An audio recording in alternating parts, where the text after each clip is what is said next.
Capítulo 72, Verbos, tempos e modos verbais, emprego do gerúndio e do particípio. O estudo dos verbos é fundamental para dominar as estruturas da língua portuguesa, especialmente quando se trata de preparação para o Enem. Neste módulo, abordaremos os tempos e modos verbais, com foco no emprego do gerúndio e do particípio. 1. Introdução aos tempos e modos verbais.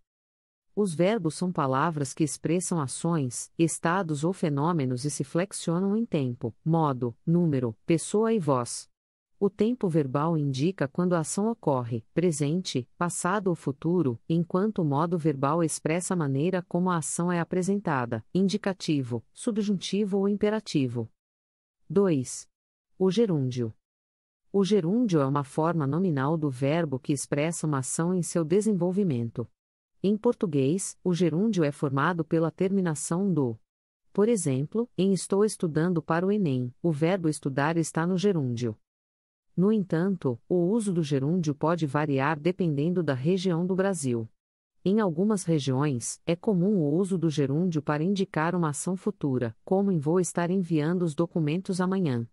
Este uso, embora comum, é considerado informal e deve ser evitado em textos formais e na prova do Enem. 3. O particípio. O particípio é outra forma nominal do verbo que pode ter várias funções.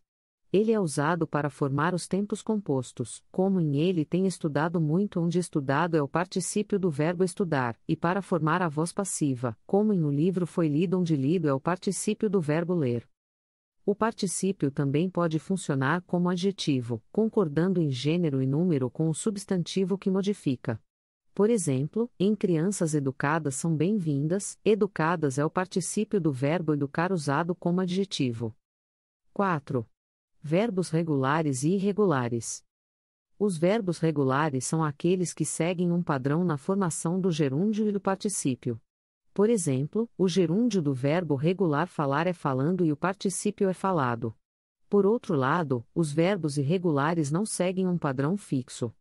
Por exemplo, o gerúndio do verbo ir é indo e o particípio é ido. 5. Conclusão. Compreender o emprego do gerúndio e do particípio é essencial para uma boa redação e para a interpretação de textos. Além disso, a habilidade de reconhecer e usar corretamente os tempos e modos verbais contribui para a competência linguística necessária para o Enem. Portanto, continue estudando e praticando para dominar esses aspectos da língua portuguesa. Lembre-se, o domínio do uso dos verbos em seus diferentes tempos e modos é uma habilidade que se adquire com prática e estudo constante. Portanto, não desanime se você ainda tem dificuldades, continue praticando e em breve você verá melhorias.